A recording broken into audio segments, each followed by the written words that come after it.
Today, we're going to talk about walking. It's the only cardio I do, and we're going to dive into it.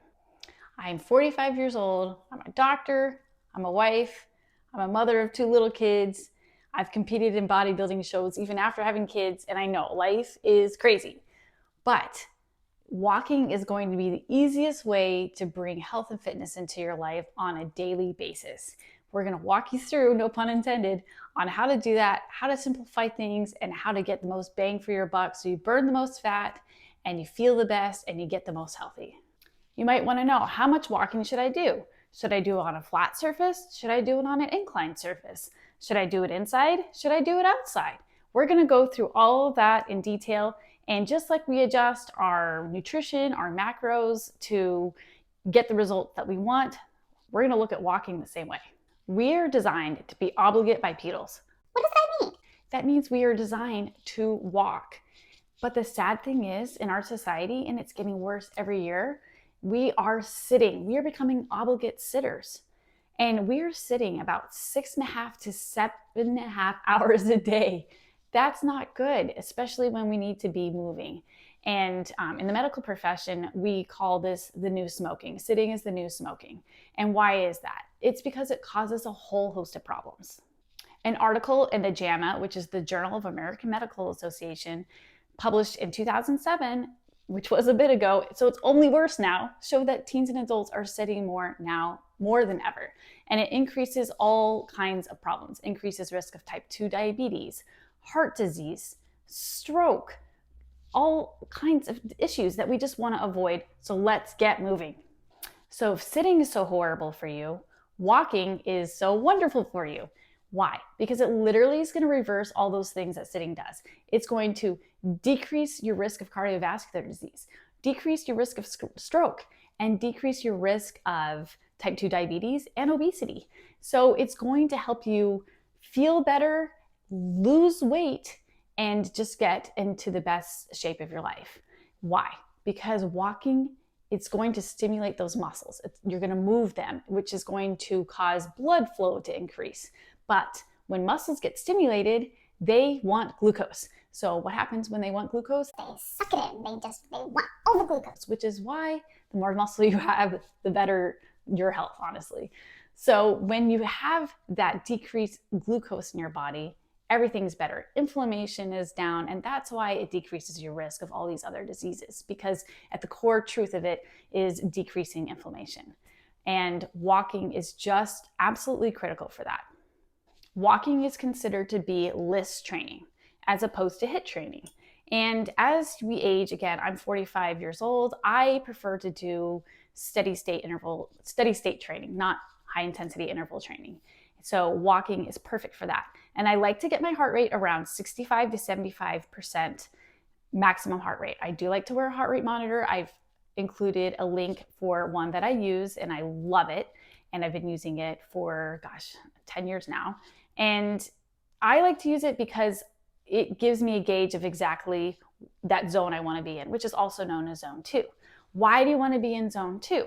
Well, when you're in zone 2, you're burning the most fat. So as we increase the intensity of our workout, which sometimes we think, I want to burn more fat, I'm going to work out harder. Granted, yes, you do burn more calories during that time, but you're also burning carbohydrates for fuel as opposed to fat for fuel.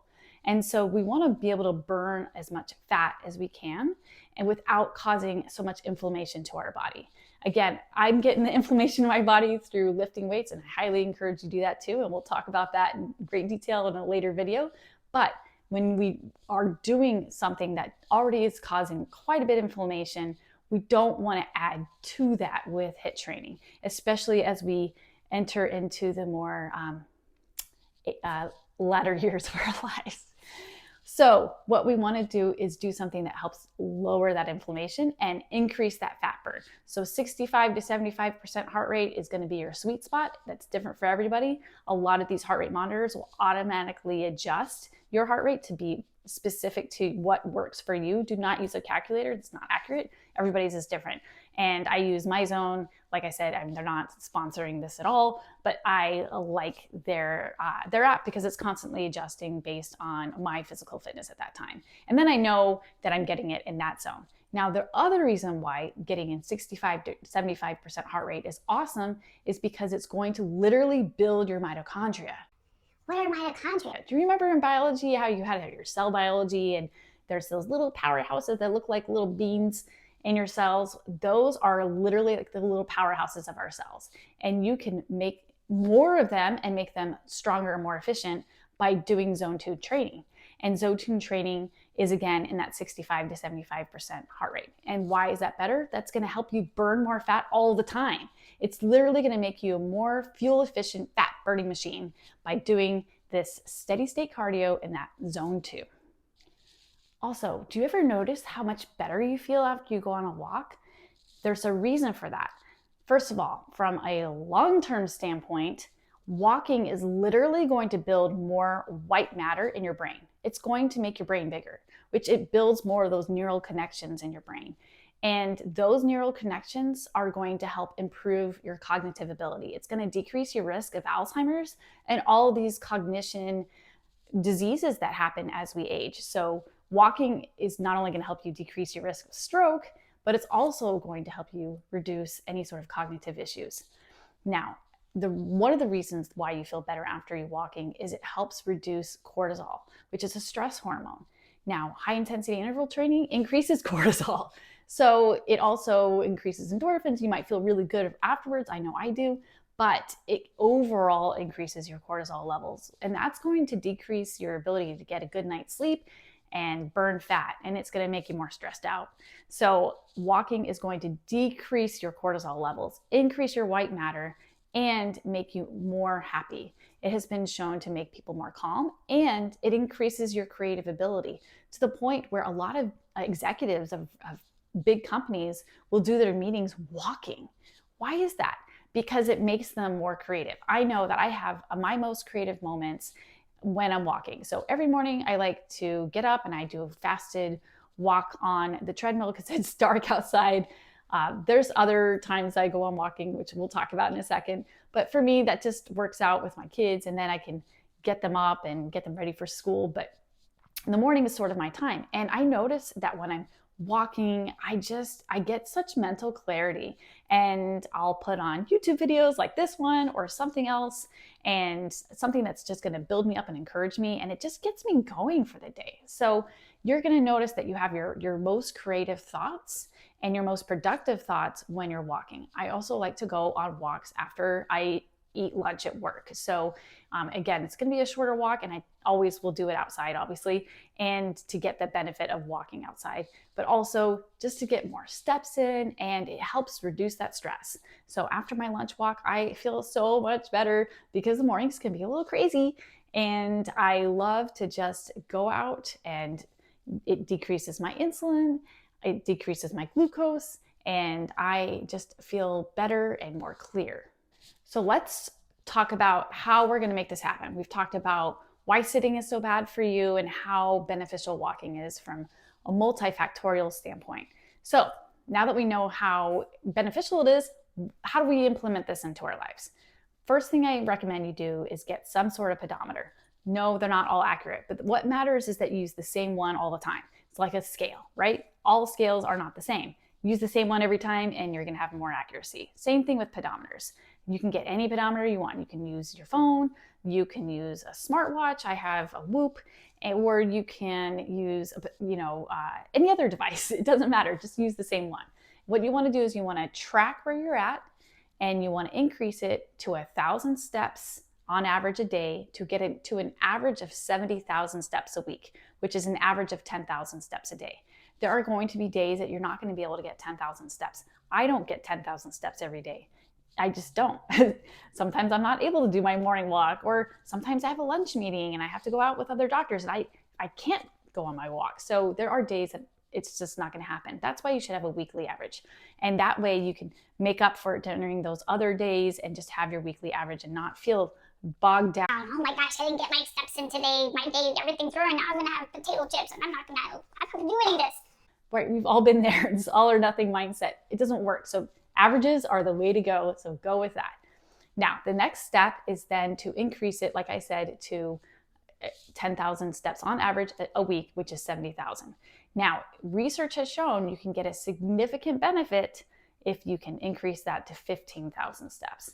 So if you can increase it on, even not every day, if you just can increase it to 15,000 steps on average a day and increase that over time, you're going to see even more benefits. You're going to see greater fat loss. You're going to feel better, and you're going to sleep better. Everything about it is going to be better. But it does take a little bit of time. So there's little tricks and tips that you can do, and wearing a pedometer and having something on you that's always tracking your steps is going to help you be more aware. So when you go to the grocery store, you just kind of park further away, and you always, take the stairs when you go places, and just add them in. So it's not this like, oh my gosh, I have to fit in a 3-hour walk at the end of the day. That's crazy. Nobody does that. So just fit it in your day, get little steps here and there, get up from your desk, go walk around every 30 minutes just to get the blood circulating, and you'll find that you'll be able to reach that point much easier. Now, is all walking made equal? No, it's not. They're different. So we're going to kind of chat about that. The best walking you can possibly do is going to be outside. Research just shows this. It's a slam dunk. Again, it's not possible all the time based on the weather or based on the time of day, which I'll go over that. I discussed how I will do my walk, the majority of my walk in the morning, because it's pitch dark outside and sometimes the weather is not that great. And as a female, I don't really feel comfortable walking out in the pitch dark outside in the morning. This is not wise. So I like to work out on a treadmill, and I'm fortunate enough to have one. And again, you can just get something inexpensive. I actually started off with a walking pad. You can get them on Amazon for like $150, and you can just do that. And just do that in the morning, have your coffee, go on your walking pad, and get your steps in. And if you can go outside, again, that's going to be beneficial. Why? Because being outside brings another element to your health that walking inside will not do. Walking outside is going to release endorphins. Endorphins just make you feel better and more relaxed. And it also is going to improve your overall mood and well-being. It's going to improve your cognitive function, and it's going to help you sleep better. And the reason for that is not just the vitamin D. So a lot of people think, well, I can just get my sunlight by taking a vitamin D pill. Albeit a vitamin D pill supplementation is beneficial, it is not going to provide all the benefits of actually being in the sun. There are so many benefits of being in the sun that you cannot replicate without actually being outside. There's so much research to show the positive effects of sunlight. Again, vitamin D supplementation, highly recommend, but it does not equal being out in the sun. So what do we know about the sun? There's so much interesting literature on this. There are studies that show that patients who were admitted into a hospital that are closer to the window in the same room as somebody who is further away from the window get discharged significantly earlier and in better health than the ones further away from the window that has sunlight coming in. There's also research that shows that patients that go out into the sun who have these chronic illnesses get significantly better. And then they did another study showing the COVID and the deaths related to people, the higher death rate related to not being in the sunlight. So the less sun they had, the more risk they were for mortality with that. And then they followed Scandinavian women over decades looking at how much time they spent outside. And the women that spent more time outside had a longer lifespan, less morbidity, less chronic illnesses, and less depression compared to the women who didn't spend a lot of time outside, but were otherwise very healthy. They didn't do anything, they weren't alcoholics, they didn't smoke, but they had the same morbidity and death rate as people that were chronic smokers who were outside. Meaning that being inside and otherwise very healthy is just as bad for you as being a chronic smoker. That should say something to us. There's something about being outside. So I'm not saying to spend, 8-9 hours outside. I'm fair skinned, I'm a redhead, I can burn. So obviously I'm not doing that either. But getting 15 to 20 minutes of sunlight a day is going to help you feel better. It's going to decrease depression. It's going to help improve your immune system and literally help change your life and renew your life. Remember, darkness is not an affirmative force. It just reoccupies the space that light leaves. So we want to occupy that space of light and go to it. And that has so many levels of meaning. Just contemplate on that for a minute, but light is good. Now, we talked about this a little bit before, but to maximize fat loss, you want to be in that 65 to 75% heart rate, max heart rate. So I want you to try, if at all possible, during some of your walks to get into that zone, and then just increase it a little bit each week. So it doesn't mean that all of your 70,000 steps have to be, with a heart rate monitor on and trying to get in that zone 2 training. But ideally, as much as possible is going to improve your fat burning. And as you look at how much your weight is every week and compare it to, obviously you add the measurements, we talked about this, and photos, you want to look at all three. If you're like in a sticking place, like, hey gosh, my weight's not really changing and I'm doing all the steps, then you just want to increase the intensity. So just like we will adjust our calories based on how our body's responding, same thing with your steps. And I don't recommend making adjustments on a few days of data. Go off at least a week, preferably 2 weeks of data, and say, hey, my number, look at your averages, just like we look at the averages of your steps for the week. It's going to be the same thing for anything else with your weight and your calories. Ideally, we want to look at calories and your macros from a weekly standpoint and average. And if you're not really changing much in your physique and you're not reaching your goals, or even if you're going up, then you're going to need to adjust something. And let's adjust walking, because that's what we're talking about. So with walking, you're going to want to increase intensity. I don't recommend, again, going above that 75 max heart rate, because that's when you're not really burning fat for fuel, you're burning carbohydrates for fuel. Your body literally makes a switch. And it also has the increased risk of inflammation and stress to the body. So it can increase your cortisol, which can make it harder to build muscle, get your sleep. So that sweet spot, 65 to 75% max heart rate, that's where you want to be. So not only is zone 2 training going to burn the most fat possible, but it's going to have the most medical health benefits as well. It's going to improve your metabolism. It's going to decrease inflammation. It's going to literally change those mitochondria in our cells that we talked about, which is going to change everything in our body. So it's going to help us live longer. There's so many benefits. That zone 2 training is kind of the sweet spot. It also, from a cardiovascular standpoint, is going to significantly reduce cardiovascular disease. So it is going to be beneficial not only for burning fat and making us look better, but also just feeling better. So if you notice when you're walking, you're not in that zone and you want to bump up the intensity, then the best way to do that is by changing our speed. You can power walk or go with an incline.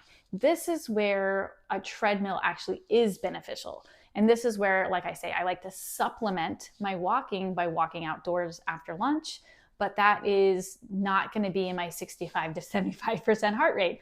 One, I don't want to get all sweaty and then go back to work and be stinky in front of my patients. That would not be good. But two, it's just I'm doing it more for the relaxation benefit and the meditation standpoint, and just to get that health benefit. In the morning is when I am more conscious of my heart rate, and I go on the treadmill and I take it to an incline and a speed that get me in that sweet zone. And I will walk for 30 minutes to an hour sometimes, depending on what I'm doing.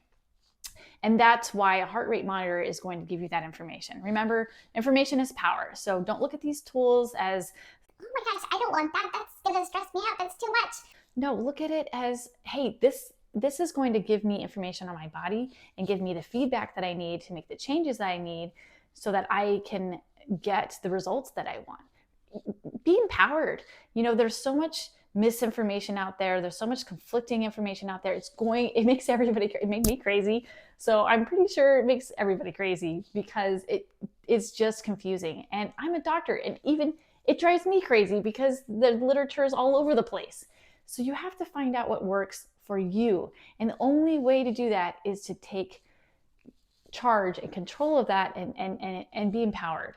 And you have to have data to do that. So don't let it stress you out. Think of it as an opportunity to be empowered and encouraged and to know what's going on with your body, because nobody else can tell you that. and get the information so you can make the changes that will change your life forever. But first, let's get up and let's go walk. Preferably add some time outside. It doesn't have to be the full time. Again, for me, I'm going like 20 minutes outside every day, and just get up and move, and you will change your life forever, and you'll be the most fit you've ever been, and you'll be able to reach your other physical goals like strength training, which we'll go over in more detail in another video. I hope you enjoyed this. I hope you have a blessed day, and remember, turn on that light, get outside, and be healthy and renew your mind and body. I'm here to help you anytime you need it. Comment, please let me know your favorite place to walk, where you go walking, how you go walking. Let me know if you have any questions. And as always, I'm available for personal one-on-one coaching. Have a blessed day. Thank you for watching. Please subscribe to our channel and like, comment, and share this video if it was a blessing to you. Here's another video for you to watch. Have a blessed day.